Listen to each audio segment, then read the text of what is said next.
Hi ಎಲ್ಲ ಕನ್ನಡಿಗರಿಗೂ ನಮಸ್ಕಾರ. ಇವತ್ತು ಬ್ಯುಸಿ ಆಗಿರೋ ಹುಡುಗರಿಗೆ ಗಂಡಸರಿಗೆ ಬೆಲಿ ಫ್ಯಾಟ್ ಅಂದ್ರೆ ಫ್ಯಾಟ್ ಲಾಸ್ ಮಾಡೋದು ಹೇಗೆ, ಮಸಲ್ ಬಿಲ್ಡಿಂಗ್ ಮಾಡೋದು ಹೇಗೆ, ಬೊಜ್ಜು ಕರಗಿಸಿ ಫಿಟ್ ಆಗೋದು ಹೇಗೆ ಅನ್ನೋದಕ್ಕೆ ಒಂದು ಸ್ಯಾಂಪಲ್ ಡಯಟ್ ಪ್ಲಾನ್ ಮತ್ತು ವರ್ಕೌಟ್ ಪ್ಲಾನ್, ಲೈಫ್ ಸ್ಟೈಲ್ ಯಾವ್ಯಾವ ರೀತಿ ಚೇಂಜಸ್ ನ ನಿಮ್ಮ ದಿನಚರಿಯಲ್ಲಿ ಅಳವಡಿಸ್ಕೊಂಡ್ರೆ ನಿಮಗೆ ಫಿಟ್ ಆಗಿ ಹೆಲ್ದಿ ಆಗಿರೋಕ್ಕಾಗುತ್ತೆ ಅನ್ನೋದನ್ನ ಈ ವಿಡಿಯೋದಲ್ಲಿ ತಿಳಿಸ್ಕೊಡ್ತೀನಿ. ಹಾಗೆ ಲೇಡೀಸ್ ಈ ವಿಡಿಯೋ ನೋಡ್ತಾ ಇದ್ರೆ ನೀವು ನೋಡಿ ಬೇಸಿಕ್ಸ್ ನ ಅರ್ಥ ಮಾಡ್ಕೊಳ್ಳಿ. ನೀವು ತಿಳ್ಕೊಂಡ್ರೆ ನಿಮ್ಮ ಯಜಮಾನರಿಗೆ, ನಿಮ್ಮ ಬಾಯ್ ಫ್ರೆಂಡ್ಗೆ, ನಿಮ್ಮ ಅಣ್ಣ ತಮ್ಮ, ನಿಮ್ಮ ಅಪ್ಪ ಚಿಕ್ಕಪ್ಪಂದಿರಿಗೆ ಎಲ್ರಿಗೂ ನೀವು ಸ್ವಲ್ಪ ಬೇಸಿಕ್ ಗೈಡೆನ್ಸ್ ಕೊಡ್ಬೋದು, ಏನ್ ಸರಿ ಏನ್ ತಪ್ಪು ಅಂತ. ಯಾಕಂದ್ರೆ ಯೂಶುವಲಿ ತುಂಬಾ ಜನ ಗಂಡಸರು ಕೆಲಸದಲ್ಲಿ ಬ್ಯುಸಿ ಇರ್ತಾರೆ, ಅವ್ರ ಆರೋಗ್ಯನ ಸೀರಿಯಸ್ ಆಗಿ ತಗೊಳ್ತಿರೋದಿಲ್ಲ, ತುಂಬಾ ಸ್ಟ್ರೆಸ್ ಅಲ್ಲಿ ಎಲ್ಲ ಕೆಟ್ಟ ಕೆಟ್ಟ ಅಭ್ಯಾಸಗಳು, ಸ್ಮೋಕಿಂಗು, ಡ್ರಿಂಕಿಂಗು ತುಂಬಾ ಎಲ್ಲ ಮಾಡ್ತಿರ್ತಾರೆ. ಯೂಶುವಲಿ ಹುಡುಗರು ತುಂಬಾ ಜನ ಅವ್ರ ಆರೋಗ್ಯದ ಕಡೆ ಗಮನ ಕೊಡದೇನೆ ಜೀವನ ಪೂರ್ತಿ ದುಡ್ಡು ಮಾಡೋದ್ರಲ್ಲಿ ಬ್ಯುಸಿ ಇರ್ತಾರೆ.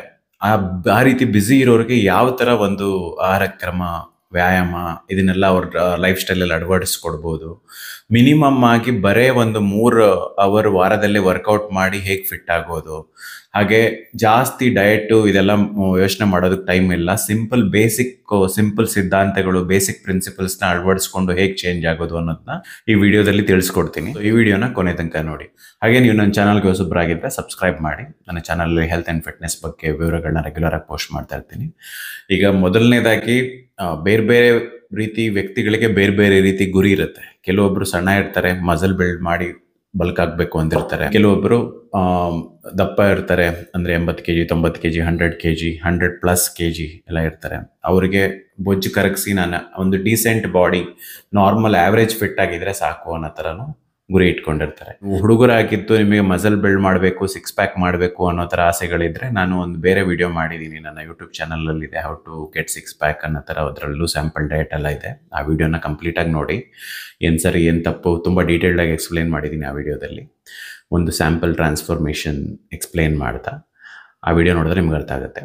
ಹಾಗೆ ನೀವು ಒಂದು ಮಿಡ್ ಏಜಲ್ಲಿದ್ದು ಕೆಲಸದಲ್ಲಿ ಬ್ಯುಸಿ ಇದ್ದೀರಾ, ವ್ಯಾಯಾಮ, ಡಯಟು ಏನೋ ಆಸಕ್ತಿ ತೋರ್ಸೋಕ್ಕಾಗ್ತಿಲ್ಲ, ಸಿಕ್ಪಕ್ಕಿದೆಲ್ಲ ತಿಂತೀರಾ, ಹೊರಗಡೆ ತಿಂತೀರಾ, ಸಂಜೆ ಆಗ್ತಿದ್ದಂಗೆ ಬಾಟ್ಲ್ ಹಿಡ್ಕೊಂಡು ಕೂತ್ಕೋತೀರಾ, ಅಥವಾ ದಿನದಲ್ಲಿ ಒಂದು 4-5 ಸ್ಮೋಕಿಂಗ್ ನಡೀತಾ ಇರುತ್ತೆ, ತುಂಬ ಟೀ ಕಾಫಿ ಕುಡಿತೀರಾ, ಈ ಥರ ಎಲ್ಲ ಇದ್ದು ಬೊಜ್ಜು ಜಾಸ್ತಿ ಆಗಿಬಿಟ್ಟಿದೆ ಹೊಟ್ಟೆನಲ್ಲಿ, ತುಂಬ ಗ್ಯಾಸ್ಟ್ರಿಕ್, ಆಸಿಡಿಟಿ, ಹೆಲ್ತ್ ಇಶ್ಯೂಸ್ ಇದೆ.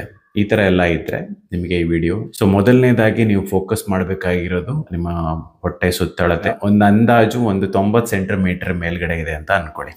85 ಸೆಂಟಿಮೀಟರ್ 90 ಸೆಂಟಿಮೀಟರ್ ಅನ್ನೋದು ಒಂದು ಹೆಲ್ದಿ ಆವರೇಜ್. ಓಕೆ, ನಿಮ್ಮ ಹೊಟ್ಟೆ ಸುತ್ತಳತೆ ಅದಕ್ಕಿಂತ ಜಾಸ್ತಿ ಇದ್ರೆ ನೀವು ಮೊದಲೇ ಫೋಕಸ್ ಮಾಡಬೇಕಾಗಿರೋದು fat loss. Okay, so basically ತುಂಬಾ ಜನ ಏನ್ ಮಾಡ್ತಾರೆ, ವೆಯ್ಟ್ ಲಾಸ್ ಆಗಬೇಕು ಅಂತ ಹೇಳಿ ಏನೇನೋ ಶಾರ್ಟ್ಸ್ ಕಟ್ಸ್ಗಳನ್ನ ಫಾಲೋ ಮಾಡೋದು, ಅದ್ರ ಯಾರೋ ಟ್ರೈನರ್ ಮಾತ್ರೆ ಕೊಟ್ಟರು, ಅಥವಾ ಯಾರೋ ಮನೆ ಹತ್ರ ಯಾರೋ ಲೇಡೀಸ್ ಬಂದು ನಿಮಗೆ, ತುಂಬ ಜನ ನಿರುದ್ಯೋಗಿಗಳು ಇತ್ತೀಚೆಗೆ ಈ ಶೇಕ್ ಮಾರೋ ದಂಧೆಗಳನ್ನ ಫಾಲೋ ಮಾಡ್ತಾ ಇರ್ತಾರೆ. ಆ ಶೇಕ್ ಮಾರೋರ ಹತ್ರ ಹೋಗಿ ನೀವು ಊಟ ಬಿಟ್ಟು ಶೇಕ್ ಕುಡಿಯೋದು, ಈ ಥರ ಎಲ್ಲ ತಪ್ಪುಗಳು ಮಾಡಿದ್ರೆ ನಿಮ್ಮ ಆರೋಗ್ಯ ಹಾಳಾಗುತ್ತೆ. ಸಪ್ಲಿಮೆಂಟ್ಸ್ ಅನ್ನೋದು ಯಾವಾಗ ಅವಶ್ಯಕತೆ ಬರುತ್ತೆ ಅಂದರೆ, ಫಸ್ಟು ನಿಮ್ಮ ಬೇಸಿಕ್ ಲೈಫ್ ಸ್ಟೈಲ್, ಆಹಾರ ಕ್ರಮ, ಇದನ್ನ ನಿಮ್ಮ ಡೈಲಿ ಮೂವ್ಮೆಂಟ್ಸು ಇದನ್ನೆಲ್ಲ ಫಿಕ್ಸ್ ಮಾಡಬೇಕು. ಅದು ಫೌಂಡೇಶನ್ ಥರ. 80% ಅದು.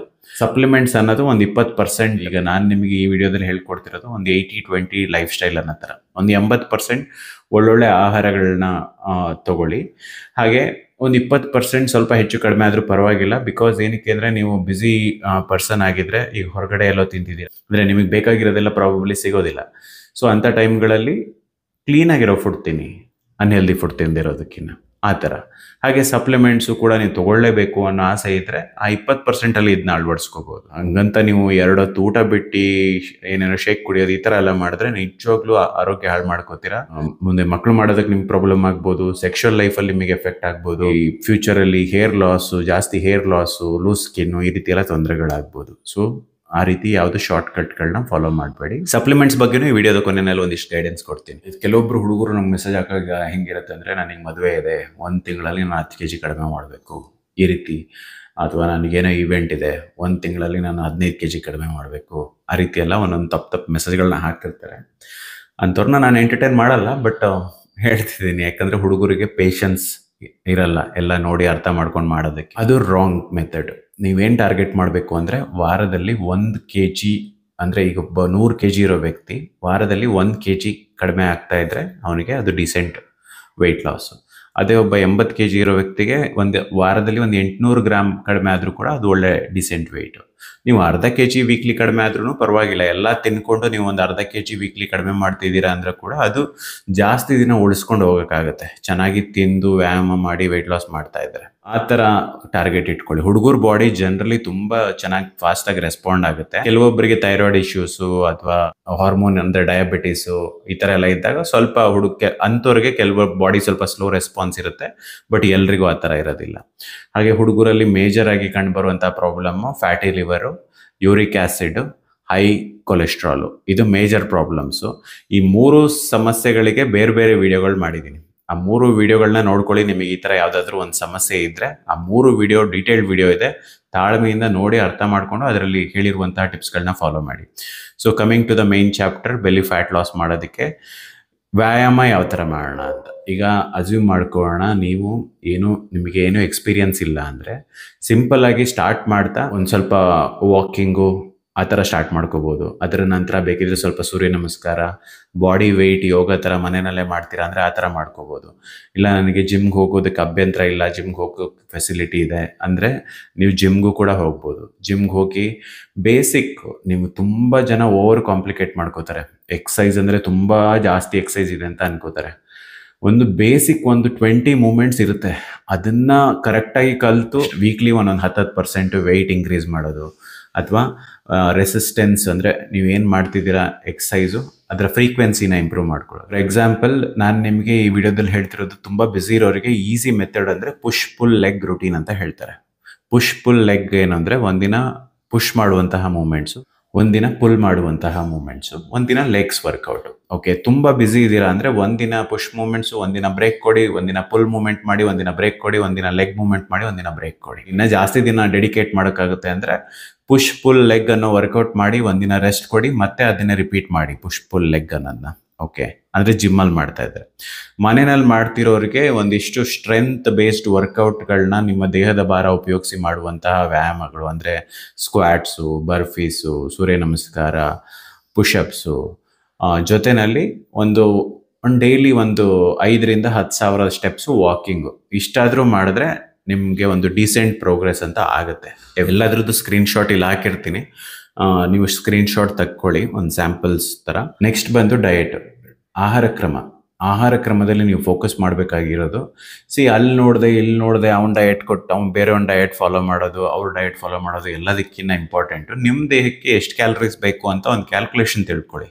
ಓಕೆ, ಸೊ ಈ ವಿಡಿಯೋ ನೋಡಿದ್ರೆ ನಿಮಗೆ ಒಂದು ಬೇಸಿಕ್ ಗೈಡೆನ್ಸ್ ಸಿಗುತ್ತೆ, ಯಾವ್ಯಾವ ಆಹಾರ ಎಷ್ಟೆಷ್ಟು ಪ್ರಮಾಣದಲ್ಲಿ ಯಾರ್ಯಾರ ಬಾಡಿ, ನಿಮ್ಮ ತೂಕ, ನಿಮ್ಮ ದೇಹದ ಸುತ್ತಳತೆ, ಇದೆಲ್ಲರದ್ರದ್ದು ಅಂದಾಜು ಮೇಲೆ ಎಷ್ಟೆಷ್ಟು ಕ್ಯಾಲರಿ ತಗೋಬೇಕು ಅಂತ ಒಂದು ಅಂದಾಜು ಸಿಗುತ್ತೆ ನಿಮಗೆ. ಓಕೆ, ಆ ಅಂದಾಜು ಎಕ್ಸಾಕ್ಟ್ಲಿ ಕರೆಕ್ಟ್ ಇರಬೇಕು ಅಂತ ಏನಿಲ್ಲ.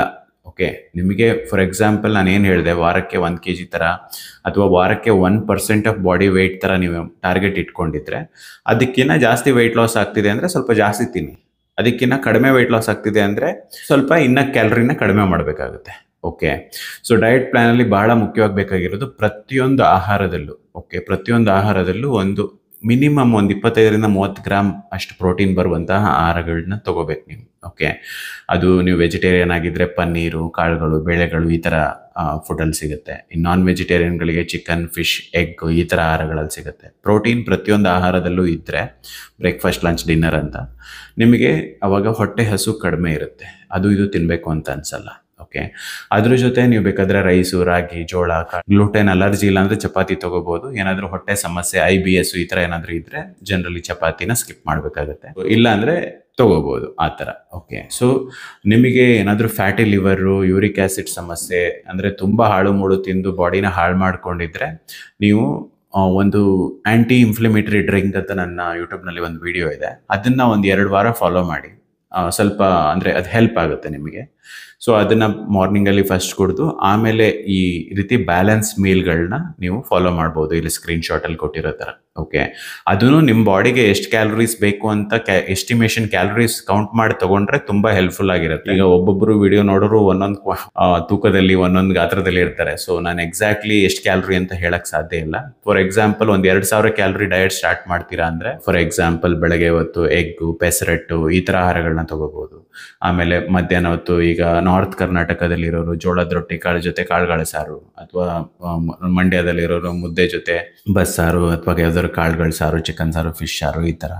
ಹಾಗೆ ಮಂಗಳೂರಲ್ಲಿರೋರು ಬಾಯ್ಲ್ಡ್ ರೈಸ್ ಜೊತೆ ಫಿಶ್ ಸಾರು ಈ ಥರ ಎಲ್ಲ ತಗೋಬೋದು. ಪ್ರತಿಯೊಂದು ಊಟದಲ್ಲೂ ಒಂದು 100-200 ಗ್ರಾಮ್ ಅಷ್ಟು ತರಕಾರಿ ತಿಂದರೆ ತುಂಬ ಒಳ್ಳೆಯದು. ಫೈಬರ್ ಜೊತೆಲಿದ್ದರೆ ನಿಮ್ಗೆ ತೀರಾ ಆಹಾರ ತಿನ್ನೋದಿಲ್ಲ, ನೀವು ನಿಮ್ಗೆ ಎಷ್ಟು ಆಹಾರ ಬೇಕೋ ಅಷ್ಟು ತಿನ್ನೋದಕ್ಕೆ ಹೆಲ್ಪ್ ಆಗುತ್ತೆ. ಓಕೆ, ಪ್ರತಿಯೊಂದು ಊಟಕ್ಕೆ ಕೂತಾಗ ತಾಳ್ಮೆಯಿಂದ ಮನೆಯ ಟೆನ್ಷನ್ನು, ಅವರಿಗೆ ಆ ಲೋನ್ ಕೊಡಬೇಕು, EMI ಕೊಡಬೇಕು, ಆ ಟೆನ್ಷನ್ ಈ ಟೆನ್ಷನ್ ಏನೂ ಇಲ್ಲದೆ ಕುತ್ಕೊಂಡು ಕರೆಕ್ಟಾಗಿ ಜಗ್ದು ಒಂದು 20-30 ಸಲ ಜಗ್ದು ಆರಾಮಾಗಿ ತಿನ್ನಿ.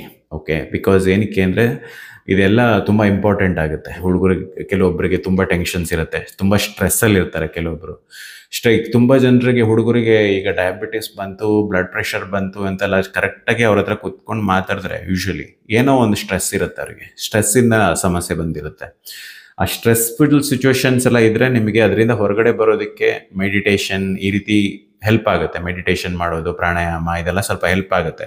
ನನಗೆ ಗೊತ್ತು ತುಂಬ ಜನರಿಗೆ ಈ ರೀತಿ ವಿಷಯಗಳನ್ನ ಕೇಳಿದಾಗ ಅದು ಒಂಥರ ಏಲಿಯನ್ ವರ್ಡ್ ಥರ ಅನಿಸುತ್ತೆ, ಬಟ್ ಆ ರೀತಿ ವಿಷಯಗಳನ್ನ ತಿಳ್ಕೊಂಡು ಮಾಡಿದ್ರೆ ನಿಜವಾಗ್ಲೂ ಹೆಲ್ಪ್ ಆಗುತ್ತೆ. ಓಕೆ, ಎಷ್ಟೋ ಜನ ಸಂಬಂಧಗಳಲ್ಲಿ ನಿಮಗೆ ತೊಂದರೆ ಇರ್ಬೋದು, ರಿಲೇಷನ್ಶಿಪ್ಪಲ್ಲಿ ಕೆಲವೊಬ್ರು ಸಪ್ರೇಟ್ ಆಗಿರ್ಬೋದು, ಕೆಲವೊಬ್ರು ಒಂಟಿತನ ಇರ್ಬೋದು, ತುಂಬ ಆಲ್ಕೋಹಾಲಿಗೆ ಅಡಿಕ್ಟ್ ಆಗಿರ್ಬೋದು. ಸೊ ಇದೆಲ್ಲ ಸಮಸ್ಯೆಗಳಿದ್ರೆ ಅದರಿಂದ ಹೊರಗಡೆ ಬರೋದೇ ಒಂದು ಬಹಳ ದೊಡ್ಡ ಯುದ್ಧದ ಥರ. ಈಗ ಕ್ವಾಲಿಟಿ ಆಫ್ ಲೈಫ್ ಅಂತಾರೆ. ಬೆಳಗ್ಗೆಯಿಂದ ಸಂಜೆ ತನಕ ನನ್ನ ದೇಹದಲ್ಲಿ ನಾನು ಹೆಂಗಿದ್ದೀನಿ, ಆರಾಮಾಗಿದ್ದೀನಾ, ಇಲ್ಲ ಒಂಥರ ಒದ್ದಾಡ್ತಾ ಇದ್ದೀನಾ, ಕಷ್ಟಪಡ್ತಾ ಇದ್ದೀನಾ, ಸುಸ್ತಾಗ್ತಿದೆ, ಎನರ್ಜಿನೇ ಇಲ್ಲ. ಈ ಥರ ಜೀವನ ಶೈಲಿನ ಬದಲಾವಣೆ ಮಾಡಿಕೊಂಡಾಗ ನೀವು ತುಂಬ ಎನರ್ಜೆಟಿಕ್ ಆಗಿ, ಹ್ಯಾಪಿಯಾಗಿ, ಹೆಲ್ದಿಯಾಗಿ ಇರ್ತೀರ. ಅಪ್ಪ ಇದ್ದಾರೆ ಅಂದಿದ್ ಮಾತ್ರಕ್ಕೆ ಅವ್ರು ಅನ್ಹೆಲ್ದಿ ಅಂತ ಅಲ್ಲ. ಬಟ್ ಯಂಗ್ ಹುಡುಗರಲ್ಲಿ ಓವರ್ ವೆಯ್ಟ್ ಇರೋರು ಕೆಲವೊಬ್ರು ಹ್ಯಾಪಿಯಾಗಿ ಹೆಲ್ದಿಯಾಗಿ ಇದ್ರಲ್ಲೂ ಪ್ರಾಪರ್ ನಾರ್ಮಲ್ ಹೆಲ್ತ್ ಬ್ಲಡ್ ರಿಪೋರ್ಟಲ್ಲಿ ಎಲ್ಲ ಸರಿ ಇರುವಂಥ ವ್ಯಕ್ತಿಗಳನ್ನು ನೋಡಿದ್ದೀನಿ. ಅವರೊಂಥರ ಚಿಲ್ಡ್ ಆಗಿ, ಆರಾಮಾಗಿ, ಯಾವುದು ಟೆನ್ಷನ್ ಇಲ್ಲದೆ, ಸ್ಟ್ರೆಸ್ ಇಲ್ಲದೆ ಆರಾಮಾಗಿರುವಂಥ ಕೆಲವೊಬ್ಬರು ವ್ಯಕ್ತಿಗಳು ಇರ್ತಾರೆ. ಅವ್ರಿಗೆ ಏನು ಎಫೆಕ್ಟ್ ಆಗಿರೋದಿಲ್ಲ, ಏನೇ ತಿಂದ್ರು ಆ ಥರ. ಬಟ್ ಅವರಿಗೆ ಒಂದು 40-50 ವರ್ಷ ಆದಮೇಲೆ ಎಫೆಕ್ಟ್ ಆಗುತ್ತೆ. ಹ್ಯಾಪಿಯಾಗಿರೋರಿಗೆ ಅಷ್ಟೊಂದು ತೊಂದರೆಗಳು ಇರಲ್ಲ, ಅದೇ ಆಶ್ಚರ್ಯ ಅನಿಸುತ್ತೆ ಕೆಲವೊಬ್ಬರಿಗೆ. ಬಟ್ ಅದೇ ಡೀಸೆಂಟ್ ವೆಯ್ಟಲ್ಲಿರೋ ವ್ಯಕ್ತಿ ಈಗ ಇರೋವರೋ ಪ್ರಪಂಚದ ಟೆನ್ಷನ್ ಎಲ್ಲ ತಲೆ ಮೇಲೆ ಹಾಕೊಂಡ್ರೆ ಬ್ಲಡ್ ಪ್ರೆಷರು, ಡಯಾಬಿಟಿಸು ಈ ರೀತಿ ಸಮಸ್ಯೆಗಳು ಬಂದಿರೋ ಉದಾಹರಣೆಗಳು ಭಾಳ ಇದೆ. ಎಲ್ಲ ಮಾಡ್ಕೊಂಡಿರೋರ್ಗು ಕೂಡ. ಓಕೆ, ಸೊ ಅಲ್ಲಿ ಹಾರ್ಟ್ ಅಟ್ಯಾಕ್ ಆಯಿತು, ಇಲ್ಲಿ ಹಾರ್ಟ್ ಅಟ್ಯಾಕ್ ಆಯಿತು, ಅದು ಇದು ಜನರು ನಿಮಗೆ ಅಡ್ಡದಾರಿ ತಪ್ಪಿಸೋದಕ್ಕೆ ತುಂಬ ಜನ ಟ್ರೈ ಮಾಡ್ತಾ ಇರ್ತಾರೆ. ಯಾಕಂದರೆ ಐ ಥಿಂಕ್ ನಮ್ಮ ಇಂಡಿಯಾದಲ್ಲಿ ಪ್ರಾಪರಾಗಿ ವರ್ಕೌಟ್ ಅಂತ ಮಾಡೋದೇ ಒಂದು 1%-2% ಅಷ್ಟು ಜನ ಅಂತ ಅನಿಸುತ್ತೆ. ಅಂದರೆ ಆರೋಗ್ಯದ ಮೇಲೆ ಫೋಕಸ್ ಮಾಡೋರು, ವ್ಯಾಯಾಮ ಮಾಡೋದು, ಆಹಾರ ಕ್ರಮ ಎಲ್ಲ ಸರಿಯಾಗಿ ಫಾಲೋ ಮಾಡೋದು. ಇರೋದೊಂದು ಜೀವನ, ನಾನು ತಿಂದು ಉಂಡು ಮಜವಾಗಿರ್ತೀನಿ ಅಂತ ಹೇಳ್ತಿರ್ತಾರೆ ತುಂಬ ಜನ. ಇರೋದೊಂದು ಜೀವನ, ತಿಂದು ಉಂಡು ಮಜವಾಗಿರ್ತೀನಿ ಅನ್ನೋ ತಪ್ಪಲ್ಲ, ಅದನ್ನ ನಾನು ಫಾಲೋ ಮಾಡ್ತೀನಿ. ನಾನು ಒಂದು 80% ಒಳ್ಳೆ ಆಹಾರ ಕ್ರಮ, ಲೈಫ್ ಸ್ಟೈಲ್ ಎಲ್ಲ ಫಾಲೋ ಮಾಡ್ತೀನಿ. ನಾನು ಒಕೇಶ್ನಲಿ ಆ ಡ್ರಿಂಕ್, ಸ್ಮೋಕಿಂಗ್ ಎಲ್ಲ ಮಾಡಿದ್ದೀನಿ, ಮಾಡದೆ ಹೇಳಲ್ಲ. ಒಕೇಶ್ನಲಿ ಅಂದರೆ ಎಲ್ಲಿ ವರ್ಷಕ್ಕೆ ಒಂದು 3-4 ಸಲ ಆ ಥರ ಹೇಳೋದು ನಾನು. ಅಂದರೆ ವಾರಕ್ಕೊಂದ್ಸಲ ಮಾಡೋದು ಒಕೇಶ್ನಲಿ ಆಗಲ್ಲ. ಅದು ನಾನು ತಪ್ಪು ಅಂತಲ್ಲ, ಎಲ್ಲದನ್ನು ಎಕ್ಸ್ಪ್ಲೋರ್ ನಾನು ಮಾಡಿದ್ದೀನಿ. ಬಟ್ ಅದು ಅಭ್ಯಾಸ ಆಗಿ ಅದು ನಿಮ್ಮ ಆರೋಗ್ಯದ ಮೇಲೆ ಎಫೆಕ್ಟ್ ಆಗಬಾರ್ದು ಅಂತ. ಯಾಕಂದರೆ ನಿಮಗೆ ನಿಮ್ಮ ಫ್ಯಾಮಿಲಿನ ನಂಬ್ಕೊಂಡು ನಿಮಗೆ ಮಕ್ಕಳು, ಹೆಂಡತಿ ಮಕ್ಕಳು, ಫ್ಯಾಮಿಲಿ ಎಲ್ಲ ಇದೆ ಅಂದರೆ ನೀವು ಕೆಟ್ಟ ಅಭ್ಯಾಸಗಳನ್ನ ತುಂಬ ಅಬ್ಯೂಸ್ ಮಾಡ್ತಿದ್ದಾಗ, ಅವರಿಗೆ ಯಾವುದೇ ರೀತಿ ಸಪೋರ್ಟ್ ಏನು ಇಲ್ಲದೆ ಇದ್ದಾಗ ಅವ್ರು ಮುಂದೊಂದು ದಿನ ಬೀದಿಗೆ ಬರಬೇಕಾಗಿರೋಂಥ ಪರಿಸ್ಥಿತಿ ಬರ್ಬೋದು.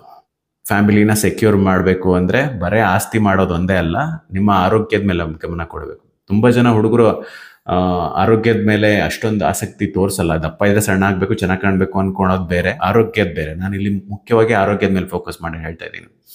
ಆರೋಗ್ಯ ಭಾಳ ಇಂಪಾರ್ಟೆಂಟು. ನೀವು ಬೆಳಗಿನ ಸಂಜೆ ತನಕ ನಿಮ್ಮ ದೇಹದಲ್ಲಿ ಆರಾಮಾಗಿದ್ದೀರಾ, ಖುಷಿಯಾಗಿದ್ದೀರಾ, ಅದು ತುಂಬ ಇಂಪಾರ್ಟೆಂಟು. ತುಂಬ ಜನ ಹುಡುಗರು ಅವರು ಆರೋಗ್ಯದ ಮೇಲೆ ಅಷ್ಟೊಂದು ನಿಗಾ ವಹಿಸೋದಿಲ್ಲ. ನಮ್ಮ ಸೊಸೈಟಿ ಅದು ಹೇಳ್ಕೊಟ್ಟಿಲ್ಲ. ಓಕೆ, ಈಗ ಹೇಳ್ಬೋದು ಅಂದರೆ ನಮ್ಮ ತಾತಂದಿರೆಲ್ಲ ಆರಾಮಾಗಿ ಕುಡ್ಕೊಂಡು ತಿನ್ಕೊಂಡು ಮಜವಾಗಿದ್ರು, ಅದು ಇದು ಅಂತ. ನಿಮ್ಮ ತಾತನ ಕಾಲದಲ್ಲಿ ನಿಮಗೆ ಈ ರೀತಿ ಔಷಧಿ ಹಾಕಿರೋ ಫುಡ್ಗಳು ಸಿಗ್ತಿರ್ಲಿಲ್ಲ, ಪೆಸ್ಟಿಸೈಡ್ ರಾಶಿ ಹಾಕಿರೋಂಥ ಫುಡ್ಗಳು ಇರ್ತಿರ್ಲಿಲ್ಲ, ಗಾಳಿ ನೀರು ಎಲ್ಲ ಇಷ್ಟೊಂದು ಕಲುಷಿತ ಇರಲಿಲ್ಲ. ಪ್ರತಿಯೊಂದು ನಾವಿರೋ ಪ್ರಪಂಚನೇ ಬೇರೆ, ಅವರಿದ್ದ ಪ್ರಪಂಚನೇ ಬೇರೆ. ಬಟ್ ಅವರ ಲೈಫ್ ಸ್ಟೈಲಲ್ಲಿ ಆ್ಯಕ್ಟಿವಿಟಿ ಅನ್ನೋದು ಒಂದು ಬಹಳ ಇಂಪಾರ್ಟೆಂಟ್ ಇದಾಗಿತ್ತು. ನಮ್ಮ ಲೈಫ್ ಸ್ಟೈಲಲ್ಲಿ ಎಲ್ಲಿದೆ ಆ್ಯಕ್ಟಿವಿಟಿ? ಆಲ್ಮೋಸ್ಟ್ ಒಂದು 60-70% ಜನ ಕುತ್ಕೊಂಡು ಮಾಡೋ ಕೆಲಸ ಮಾಡಿರ್ತಾರೆ. ಡೈಲಿ ಒಂದು ಸ್ವಲ್ಪನೂ ಮೇ ಬಿ ನಮ್ಮ ಬೆಂಗಳೂರಂಥ ಸಿಟಿನಲ್ಲಿ ಮನೆಯಿಂದ ಕಾರಿಂದ ಮೆಟ್ರೋಗೆ ಹೋದರೆ ಅಲ್ಲೊಂದು ಸ್ವಲ್ಪ ವಾಕ್ ಮಾಡ್ತಾರೆ. ಈ ಥರ ವರ್ಕ್ ಫ್ರಮ್ ಹೋಮ್ ಅಂತ ಬಂದಮೇಲೆ ತುಂಬಾ ಕಡಿಮೆ ಆಗಿಬಿಡಿದೆ ಆ್ಯಕ್ಟಿವಿಟಿ. ಸೊ ಯಾರೇ ತುಂಬ ಜನ ಹುಡುಗರದ್ದು ಬ್ಲಡ್ ಟೆಸ್ಟ್ ಮಾಡಿಸಿದಾಗ ನನಗೆ ಮೇಜರ್ ಡಿಫ್ರೆನ್ಸ್ ಇದು cholesterol issues, pre diabetic, uric acid ಸಮಸ್ಯೆ, ಆಮೇಲೆ ವಿಟಮಿನ್ಸ್ ಡಿಫಿಷಿಯನ್ಸಿ ಇರೋದು, ವಿಟಮಿನ್ D, B12, ಆಮೇಲೆ ಲಿಪಿಡ್ ಪ್ರೊಫೈಲು ಎಕ್ಕುಟ್ಟೋಗಿರೋದು, ಫ್ಯಾಟಿ ಲಿವರ್ ಸಮಸ್ಯೆ, ಇದೆಲ್ಲ ವೆರಿ ನಾರ್ಮಲ್ ಆಗಿ ಕಂಡು ಬರ್ತಾ ಇರುತ್ತೆ. ಓಕೆ, ಇದೆಲ್ಲ ನೀವು ಹುಡುಗರು ನಿಮ್ಮ ಬ್ಲಡ್ ಟೆಸ್ಟ್ ಮಾಡಿ ಏನು ಸರಿ ಇದೆಯಾ ಇಲ್ಲ ಅಂತ ತಿಳ್ಕೊಬೇಕಾದ್ರೆ ಇಲ್ಲೊಂದು ಲೀಸ್ಟ್ ಕೊಟ್ಟಿದ್ದೀನಿ, ಇಲ್ಲ ಕೆಳಗಡೆ ಒಂದು ಲಿಂಕ್ ಹಾಕಿರ್ತೀನಿ. ಆ ಟೆಸ್ಟ್ಗಳನ್ನ ನೀವು ಮಾಡಿಸ್ಬೋದು. ಟೆಸ್ಟ್ಗಳನ್ನ ಮಾಡಿಸಿ ಅದರಲ್ಲೇ ರೇಂಜಸ್ ಎಲ್ಲ ಕೊಟ್ಟಿರ್ತಾರೆ. Focus on your health. Okay, so ಆಹಾರ ಕ್ರಮ ಅನ್ನೋದು ಅಷ್ಟೊಂದು ರೈಸು, ರಾಗಿ, ಜೋಳ, ಮಿಲ್ಲೆಟ್ಸು, ಕಾಳುಗಳು, ಬೇಳೆಗಳು, ಚಿಕನ್, ಫಿಶ್, ಎಗ್ ಎಲ್ಲ ತಿನ್ಬೋದು, ಬಟ್ ಕ್ಲೀನಾಗಿ ತಿನ್ಬೇಕು ಅಷ್ಟೇ. ಓಕೆ, ಈಗ ಚಿಕನ್ ಅಂದ್ಕೊಳ್ಳೋದಕ್ಕೆ ಅದು ಲಿಮಿಟೆಡ್ ಆಗಿ ಏನು ತಿಂದರೆ ಏನು ಪ್ರಾಬ್ಲಮ್ ಇಲ್ಲ. ಎಣ್ಣೆನಲ್ಲಿ ಕರೆದು ಡೀಪ್ ಫ್ರೈ ಮಾಡಿ ಆ ಥರ ತಗೊಳ್ಳೋದಲ್ಲ. ಕ್ಲೀನಾಗಿ ಕುಕ್ ಮಾಡ್ಕೊಂಡು ಗ್ರಿಲ್ ಥರ ಅಥವಾ ನಾರ್ಮಲ್ಸ್ ಮನೆಯಲ್ಲಿ ಮಾಡೋ, ನಮ್ಮ ಮನೆಗಳಲ್ಲಿ ಮಾಡೋ ಥರ ಸಾರು ಥರ. ನೀವು ಯಾವುದೇ ಕಾರಣಕ್ಕೂ ಉಪ್ಪು ಖಾರ ಮಸಾಲ ಬಿಡಬೇಕು ಅಂತಿಲ್ಲ. ನಾನು ಇಷ್ಟೊಂದು ಜನರನ್ನ ಚೇಂಜ್ ಮಾಡಿದ್ದೀನಿ ನನ್ನ ಲೈಫಲ್ಲಿ. ಇವತ್ತಿನವರೆಗೆ ಯಾವುದೇ ವ್ಯಕ್ತಿಗೆ ಉಪ್ಪು ಖಾರ ಮಸಾಲ ಎಲ್ಲ ಬಿಡಿಸಿಲ್ಲ ನಾನು. ಟೇಸ್ಟಿಯಾಗಿ ತಿಂದೆ ನೀವು ಸಣ್ಣ ಫಿಟ್ ಆಗ್ಬೋದು, ಹೆಲ್ದಿಯಾಗಿ ಚೇಂಜ್ ಆಗ್ಬೋದು. ಬಟ್ ನೀವು ಸ್ಟಾರ್ಟ್ ಮಾಡ್ತಾ ನಿಮಗೆ ಅದ್ರದ್ದು ಬಗ್ಗೆ ಅಂದರೆ ಏನೇ ಇರಲಿ ಫಸ್ಟ್ ಸ್ಟಾರ್ಟ್ ಮಾಡಿ. ಈಗ ಹವ್ಯಾಸಗಳನ್ನ ಬಿಡೋಕ್ಕಾಗ್ತಿಲ್ಲ ಅಂದರೆ, ಈಗ ನಾನು 10 ಸಿಗರೆಟ್ ಸೈತಾ ಇದ್ದೀನಿ, ಬಿಡೋಕ್ಕಾಗಿಲ್ಲ ಅಂದರೆ ಸ್ವಲ್ಪ 5ಕ್ಕೆ ತಗೊಬನ್ನಿ, 2ಕ್ಕೆ ತಗೊಬನ್ನಿ, ನಿಧಾನವಾಗಿ ಬಿಡಿ ಆ ಥರ. ಓಕೆ, ದಿನ ಕುಡಿತಿದ್ದೀರಾ ಅಂದರೆ 2 ದಿನಕ್ಕೊಂದ್ಸಲ, 3 ದಿನಕ್ಕೊಂದ್ಸಲ, ಈ ಥರ ಫ್ರೀಕ್ವೆನ್ಸಿನ ಸ್ವಲ್ಪ ಗ್ಯಾಪ್ ಮಾಡಿಕೊಂಡು ಅದರಿಂದ ಹೊರಗಡೆ ಬರೋದಕ್ಕೆ ಪ್ರಯತ್ನ ಪಡಿ. ನಿಮಗೇನು ಇಷ್ಟ? ಓಕೆ, ಎಕ್ಸಸೈಸ್ ಮಾಡೋದಕ್ಕೆ, ಜಿಮ್ ಮಾಡೋಕ್ಕೆ ಇಷ್ಟ ಆಗ್ತಿಲ್ವಾ? ವಾಕಿಂಗ್ ಮಾಡಿ, ಕ್ರಿಕೆಟ್ ಆಡಿ, ಬ್ಯಾಡ್ಮಿಂಟನ್ ಆಡಿ, ಈ ಥರ ನಿಮಗೇನಾದರೂ ಬೇರೆ ಇಂಟ್ರೆಸ್ಟ್ ಆಗುವಂತಹ ವಿಷಯಗಳನ್ನಾದರೂ ಮಾಡಿ, ಆ್ಯಕ್ಟಿವ್ ಆಗಿರಿ ಆ ಥರ. ಓಕೆ, ಸೊ ಆ್ಯಕ್ಟಿವಿಟಿ ಚೆನ್ನಾಗಿದ್ದು ಅದ್ರ ಜೊತೆ ಒಂದು ಹೋಲ್ಸಮ್ ಫುಡ್ ಅಂದರೆ ಪೂರ್ತಿ ಆಹಾರ, ಅಂದರೆ ಹಾಳು ಮೂಡು ಮಾನವ ನಿರ್ಮಿತ ಆಹಾರ ಅಂದರೆ ಪ್ಯಾಕಲ್ಲಿ ಬಂದಿರೋ ಚಿಪ್ಸು ಅಥವಾ ಯಾವನೋ ಸಾಸು, ಗೋಬಿ ಮಂಚೂರಿ ಅಥವಾ ಸಾಸು, ಟೇಸ್ಟಿಂಗ್ ಪೌಡ್ರು, ಬಿರಿಯಾನಿ, ಈ ಥರ ಹೊರಗಡೆ ಸ್ಟ್ರೀಟ್ ಫುಡ್ಡು, ಇದನ್ನೆಲ್ಲ ಸ್ವಲ್ಪ ಅವಾಯ್ಡ್ ಮಾಡಬೇಕು. ಯಾಕಂದರೆ ಅದರಲ್ಲೆಲ್ಲ ಟೇಸ್ಟಿಂಗ್ ಪೌಡ್ರು, ಕಲರ್ಸು, ಈ ಥರ ಎಲ್ಲ ತುಂಬ ಬೇಡದೇ ಇರೋ ಅಂಶಗಳನ್ನ ಹಾಕಿರ್ತಾರೆ. ಸೊ ಆ ಥರ ಎಲ್ಲ ಹಾಳು ಮುಳುಗಳು ಜಾಸ್ತಿ ತಿಂದರೆ ನಿಮಗೆ ಬೇಡದೇ ಇರೋ ಕಾಯಿಲೆಗಳು ಬರುತ್ತೆ. ಓಕೆ, ಅದು ಹಳ್ಳಿನಲ್ಲಿದ್ದೀರಾ, ಜಿಮ್ ಏನು ಫೆಸಿಲಿಟಿ ಇಲ್ಲ ಅಂದರೆ ಮನೆಯಲ್ಲೇ ಕೂಡ ನೀವು ವರ್ಕೌಟ್ ಮಾಡಿ ಫಿಟ್ ಆಗ್ಬೋದು. ಎಷ್ಟೋ ಜನ ನನ್ನ ಕ್ಲೈಂಟ್ಗಳು ಮನೆಯಲ್ಲೇ, ನಂದು ಆಲ್ಮೋಸ್ಟ್ ಒಂದು 70% ಜನ ನಮ್ಮ ಕ್ಲೈಂಟ್ಗಳು ಮನೆಯಲ್ಲೇ ವರ್ಕೌಟ್ ಮಾಡಿ ಫಿಟ್ ಆಗಿರೋರು ಭಾಳ ಜನ ಇದ್ದಾರೆ. ಸ್ಟಾರ್ಟ್ ಮಾಡ್ತಾ ಸಿಂಪಲಾಗಿ ಸ್ಟಾರ್ಟ್ ಮಾಡಿಕೊಂಡು ನಿಧಾನವಾಗಿ ಹೋಗ್ತಾ ನೀವು ಬೇಕಾದರೆ ಡಂಬೆಲ್ಸು, ಕೆಟಲ್ ಬೆಲ್ಸು, ಒಂದು 4-5 ಸಾವಿರ ರೂಪಾಯಿಲೆಲ್ಲ ನೀವು ಎಕ್ವಿಪ್ಮೆಂಟ್ ತೊಗೊಂಡು ಸೂಪರ್ ವರ್ಕೌಟ್ ಮಾಡ್ಬೋದು. ಓಕೆ, ಒಂದಿಷ್ಟು ಸ್ಯಾಂಪಲ್ ಪ್ಲ್ಯಾನ್ಗಳನ್ನ ಕೆಳಗಡೆ ಡಿಸ್ಕ್ರಿಪ್ಷನಲ್ಲಿ ಹಾಕಿರ್ತೀನಿ, ನಿಮಗೆ ಉಪಯೋಗ ಆಗ್ಬೋದು. ಡಿಸ್ಕ್ರಿಪ್ಷನ್ ಓದಿ ಫಾಲೋ ಮಾಡಿ. ಓಕೆ, ಈಗ ನಾನೇನೇನು ಹೇಳಿದೆ ಇದೆಲ್ಲ ಸ್ಯಾಂಪಲ್ ರುಟೀನ್ ಆಗಿತ್ತು.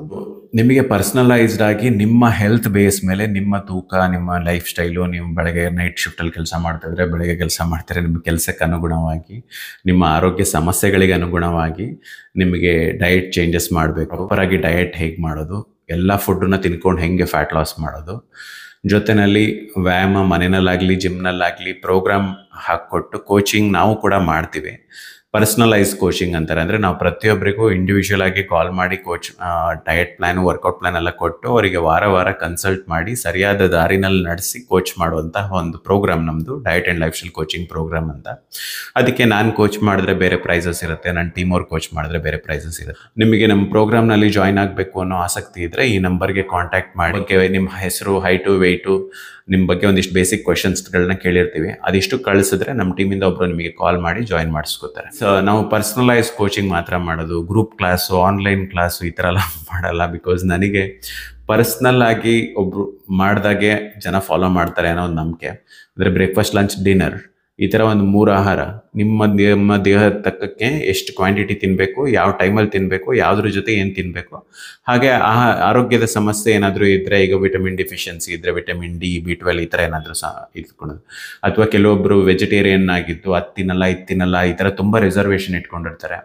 ಅಂಥವ್ರಿಗೆ ನಾವು ಸಪ್ಲಿಮೆಂಟ್ಸ್ನ ಬೇಕಾದ್ರೆ ತೊಗೋಬೋದು. ಈಗ ವೇ ಪ್ರೋಟೀನ್, ಪಿ ಪ್ರೋಟೀನ್ ಈ ಥರ ಏನೋ ತೊಗೋಬೋದು. ಬಟ್ ಸೋಯ್ ಬೇಸ್ಡ್ ಕೆಲವೊಂದು ಮಿಲ್ ರಿಪ್ಲೇಸ್ಮೆಂಟ್ ಶೇಕ್ಗಳಿರ್ತವೆ, ಅದನ್ನ ಅವಾಯ್ಡ್ ಮಾಡಿ. ಓಕೆ, ಜನರಲಿ ಕ್ರಿಯೇಟಿನ್ನು, ಒಮೆಗಾ 3, BCAA, ಗ್ಲೂಟಾಮಿನ್ ಈ ರೀತಿ ಎಲ್ಲ ಸಪ್ಲಿಮೆಂಟ್ ಅಡ್ವಾನ್ಸ್ ಲೆವೆಲಲ್ಲಿ ಬರುತ್ತೆ. ನೀವು ಏನಾದರೂ ಬಿಗಿನರ್ ಆಗಿ ಸ್ಟಾರ್ಟ್ ಮಾಡ್ತಾ ಇದ್ರೆ ಅದರ ಅವಶ್ಯಕತೆ ಬರೋದಿಲ್ಲ. ಬಟ್ ಅದ್ರ ಬಗ್ಗೆ ಎಲ್ಲ ನಾನು 6 ಪ್ಯಾಕ್ ವಿಡಿಯೋದಲ್ಲಿ ಸ್ವಲ್ಪ ಎಕ್ಸ್ಪ್ಲೇನ್ ಮಾಡಿದ್ದೀನಿ, ಅದನ್ನ ನೋಡಿ ತಿಳ್ಕೊಳ್ಳಿ. ಸಪ್ಲಿಮೆಂಟ್ಸ್ ಬಗ್ಗೆ ನಾನು ಫ್ಯೂಚರಲ್ಲಿ ವಿಡಿಯೋ ಮಾಡ್ತೀನಿ. ಓಕೆ, ಒಮೆಗಾ 3 ಬಗ್ಗೆ ಮಾಡಿದ್ದೀನಿ, ಪ್ರೋಟೀನ್ಗಳ ಬಗ್ಗೆನೂ ಮಾಡಿದ್ದೀನಿ. ಸೊ ಬೇರೆ ಎಲ್ಲ ವಿಡಿಯೋಗಳಿದೆ, ಪಾರ್ಟ್ ಬೈ ಪಾರ್ಟು, ಎಲ್ಲದು ಒಂದೇ ವಿಡಿಯೋದಲ್ಲಿ ಫಿಟ್ ಮಾಡೋದು ಕಷ್ಟ. ಅದನ್ನ ನೋಡಿ ತಿಳ್ಕೊಳ್ಳಿ. Okay, thanks for watching. Coaching ಬೇಕಿದ್ರೆ ಈ ನಂಬರ್ಗೆ ಕಾಂಟ್ಯಾಕ್ಟ್ ಮಾಡಿ. ಧನ್ಯವಾದ.